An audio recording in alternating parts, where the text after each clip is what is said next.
Gênesis. Parte 1. O Paraíso Perdido. Houve um tempo, meus irmãos e irmãs, em que a terra não era como a conhecemos. Antes do sol brilhar, antes das estrelas, o Deus Todo-Poderoso, em sua infinita sabedoria, começou a criar. Com sua palavra, trouxe à existência céus e terra, mares e montanhas, florestas exuberantes. Tudo era perfeito, um Éden de paz e harmonia, onde a presença divina era sentida em cada brisa. A morada inicial da humanidade. No centro dessa obra-prima, Deus formou o homem e a mulher, à sua imagem, para governar a criação. Adão e Eva viviam em comunhão perfeita com o Criador, caminhando com Ele. Receberam uma única instrução: comer de todas as árvores, exceto da árvore do conhecimento do bem e do mal. Essa era a prova de obediência, a chave para manter a vida eterna em sua presença. A felicidade estava garantida. Mas, meus amigos, é aqui que a tragédia se instala. No meio de tanta perfeição, uma voz astuta sussurrou mentiras. Uma criatura, mais sagaz que os animais, o enganador, questionou a palavra de Deus. Ele prometeu poder e conhecimento. Adão e Eva, tentados, ignoraram a ordem divina e estenderam a mão para o fruto proibido. Em um único ato de desobediência, a comunhão foi quebrada e a inocência perdida para sempre. Aquele dia fatídico, narrado em Gênesis, capítulos 2 e 3, mudou tudo. O paraíso foi perdido, a perfeição desfeita, e o pecado entrou no mundo, trazendo dor, sofrimento e morte. Mas por que essa história ainda ressoa tão forte em nossos dias?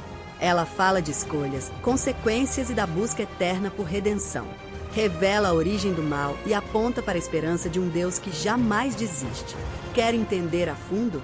Inscreva-se no Bíblia por partes e descubra. Parte 2. O Paraíso e seus desafios.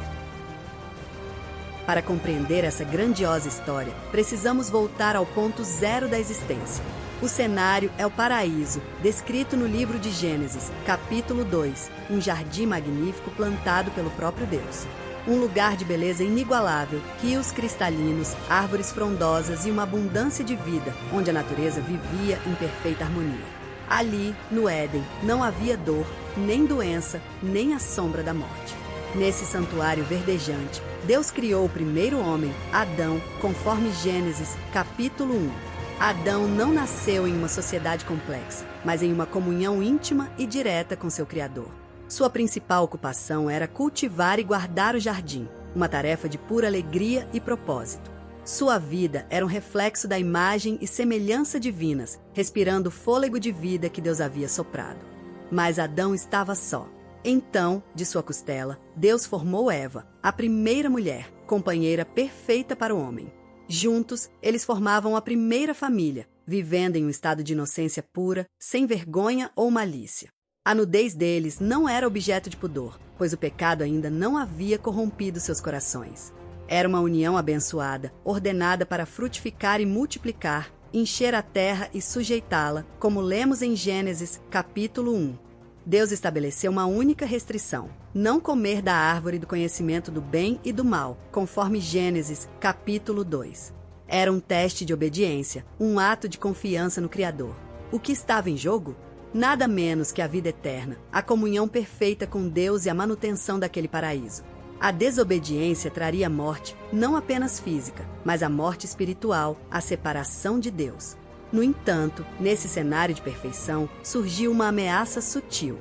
O inimigo, a serpente, mais astuta que todos os animais do campo que o Senhor Deus havia feito, Gênesis, capítulo 3, veio para enganar. Não era um animal comum, mas um instrumento do adversário, que desde sua queda cobiçava a ruína da criação de Deus. Ele não atacou com força, mas com dúvida, questionando a palavra e a bondade divina. A escolha que Adão e Eva enfrentaram era, na sua essência, simples: obedecer ou desobedecer. Sua cultura era a cultura da confiança, da dependência de Deus. Não havia leis complexas, filosofias intricadas ou tradições humanas. Havia apenas a voz de Deus e a tentação sedutora que questionava essa voz. O destino da humanidade e a condição do mundo pendiam dessa única decisão, um momento crucial na história. Parte 3. A voz da tentação. No Éden, jardim de perfeição, Adão e Eva desfrutavam plena comunhão com Deus. Havia uma restrição, porém, conforme Gênesis capítulo 2. Da árvore do conhecimento do bem e do mal, dela não comerás, porque no dia em que dela comeres, certamente morrerás. Um mandamento crucial. A quietude foi quebrada. A serpente, mais astuta que os animais, aproximou-se de Eva perto da árvore proibida. Seus olhos brilhavam com malícia e sua língua pronta para a armadilha. Um desafio à verdade divina era lançado, a semente da discórdia plantada no coração do paraíso. Com voz insinuante, a serpente perguntou: é realmente verdade que Deus disse: não comereis de toda a árvore do jardim? A questão, aparentemente inocente, carregava o veneno da dúvida. Buscava plantar incerteza no coração de Eva sobre a bondade e veracidade da palavra de Deus. Eva, defendendo a ordem divina, respondeu: do fruto das árvores podemos comer, mas da árvore no meio do jardim, Deus disse: não comereis dele, nem nele tocareis, para que não morrais. Ela tentava manter o limite, mas já dialogava com a persuasão traiçoeira. A serpente intensificou: certamente não morrereis. Deus sabe que no dia em que comerdes, se abrirão vossos olhos, e sereis como Deus, conhecendo o bem e o mal. A mentira era sedutora, prometendo elevação de status e conhecimento proibido, desmentindo a advertência do Criador. Diante da audácia, Eva fixou-se na árvore. Seus olhos percorreram o fruto, agora mais convidativo. Não era só alimento. A serpente havia apresentado nova perspectiva. Gênesis, capítulo 3, narra que a mulher viu que a árvore era boa para se comer e agradável aos olhos. O desejo crescia. A beleza do fruto e a promessa de sabedoria uniram-se. Ser como Deus, conhecendo o bem e o mal. A mente de Eva ponderou, o anseio de ir além dos limites crescia. A tentação tornou-se desejo profundo por uma nova dimensão, aparente libertação das restrições divinas. A mão estendeu-se, o toque suave. A dúvida se desfez em determinação. A mordida, o sabor, carregado de consequência imensurável. A obediência foi quebrada. O ato solitário daquela primeira mordida ecoou, alterando para sempre o curso da humanidade. Destino selado na desobediência. Com o fruto proibido, Eva não hesitou em compartilhar. Encontrou Adão, seu companheiro, oferecendo-lhe o mesmo. Não com malícia, mas convicção de descoberta. O paraíso testemunhava o início de trágica realidade, gestada na desobediência que se estendia a outro. Adão, presenciando, recebeu o fruto. Ele não foi enganado, como 1 Timóteo, capítulo 2, explica. Contudo, em ato de amor ou fraqueza, preferiu unir-se à sorte de Eva, em vez de manter-se fiel à instrução divina. Comeu do fruto proibido, selando o destino de todos. Parte 4. O juízo no Éden. Instantaneamente, a percepção mudou. Seus olhos foram abertos, não para um saber glorioso, mas para a crua realidade da vergonha. A inocência se desfez. Viram-se nus, expostos um ao outro, e uma nova e pesada consciência os abraçou. O medo, sentimento até então desconhecido, aninhou-se em seus corações. A pureza de outrora estava quebrada para sempre.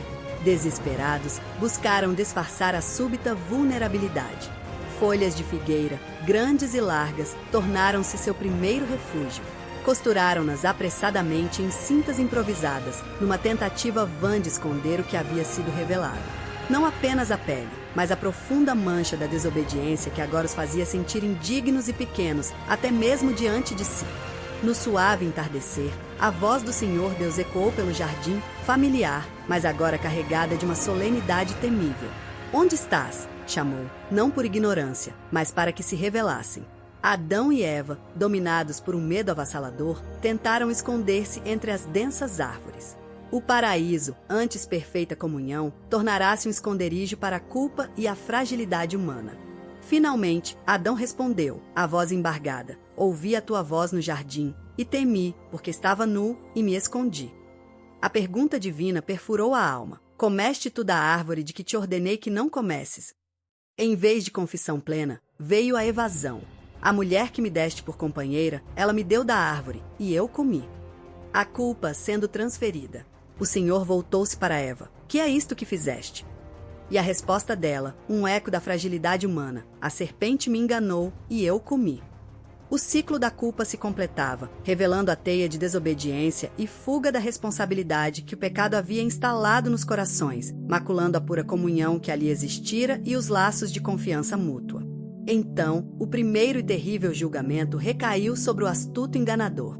Deus sentenciou a serpente a rastejar sobre seu ventre e comer pó. E, em meio à condenação, a primeira profecia da redenção ecoou: porém inimizade entre ti e a mulher, e entre a tua semente e a sua semente. Esta te ferirá a cabeça, e tu lhe ferirás o calcanhar. Gênesis, capítulo 3, versículo 15. Em seguida, as consequências para Eva. Multiplicarei grandemente a tua dor e a tua concepção. Com dor terás filhos, e o teu desejo será para o teu marido, e ele te dominará. A maternidade, outrora pura alegria, agora seria marcada por angústia e dor no parto. A perfeita igualdade no relacionamento daria lugar a tensões e lutas por domínio. E a Adão, a sentença: maldita é a terra por causa de ti, com dor comerás dela todos os dias da tua vida. O trabalho, antes um dom no Éden, transformou-se em fardo exaustivo. O sustento viria do suor do rosto, de um solo que lhe ofereceria espinhos e abrolhos. A própria criação, submetida à vaidade e ao gemido pela queda do homem. Deus, em sua infinita graça e misericórdia, fez para Adão e Eva túnicas de peles e os vestiu, cobrindo sua vergonha com sacrifício. O primeiro derramamento de sangue, prefigurando a redenção maior. Então, foram expulsos do Éden, para que não estendessem a mão e tomassem da árvore da vida, vivendo eternamente em seu estado caído de separação do Senhor. À entrada do Éden, o Senhor Deus pôs querubins e uma espada flamejante que se virava para todos os lados para guardar o caminho da árvore da vida.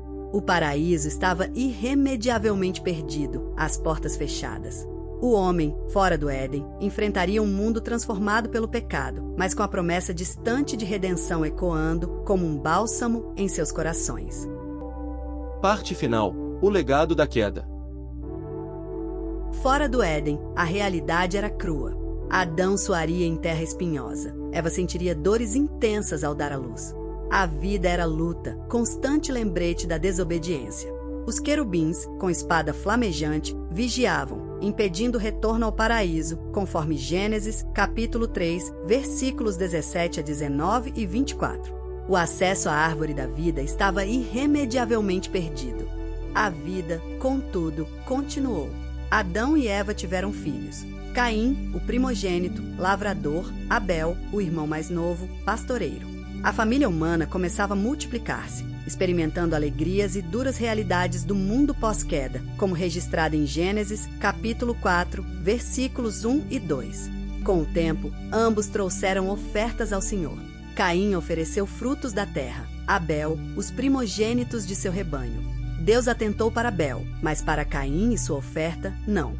O coração de Caim se encheu de ira e seu semblante decaiu, como relata Gênesis, capítulo 4, versículos 3 a 5. O Senhor advertiu Caim: o pecado estava à porta, pronto para dominá-lo. Contudo, a ira corroeu seu coração. No campo, Caim atacou Abel, seu próprio irmão, e o matou.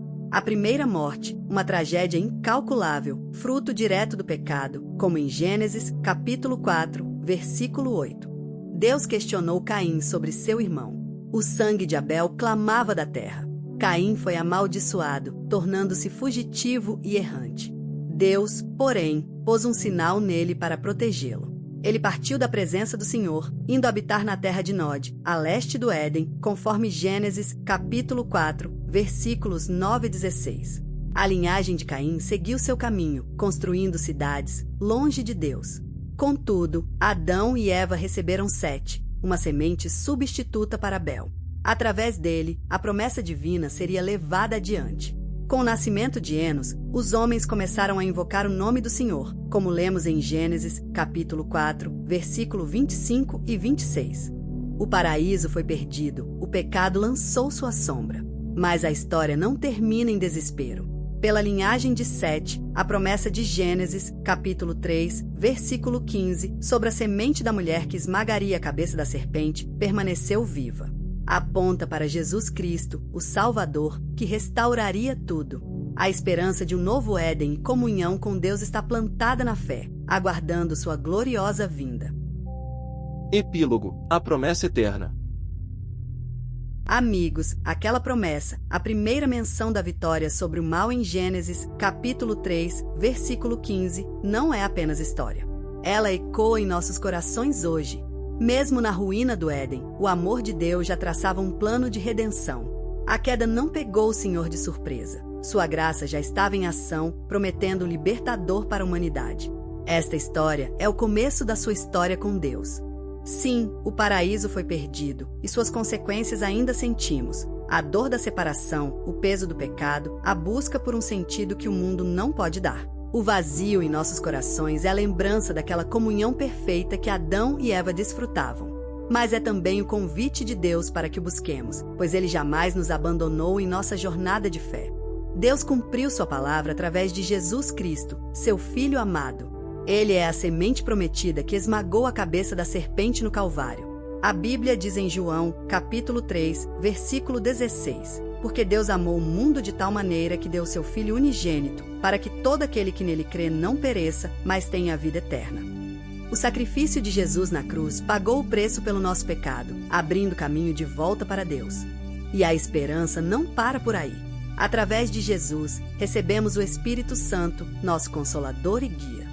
Ele habita em nós, nos transformando e nos capacitando a viver uma vida que agrada a Deus.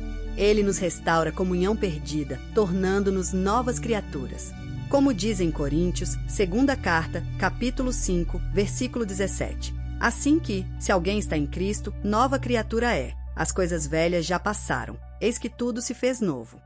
Amados, o desfecho dessa grande história bíblica continua em você. Você é parte do plano de Deus para restaurar o mundo. A esperança de um novo Éden, uma nova terra e novos céus, onde Deus enxugará toda lágrima, está mais viva do que nunca. Apocalipse, capítulo 21, versículo 4, nos promete: e lhes enxugará dos olhos toda lágrima, e não haverá mais morte, nem pranto, nem clamor, nem dor, porque já as primeiras coisas são passadas. Hoje, o convite para você aceitar a Jesus como seu Senhor e Salvador.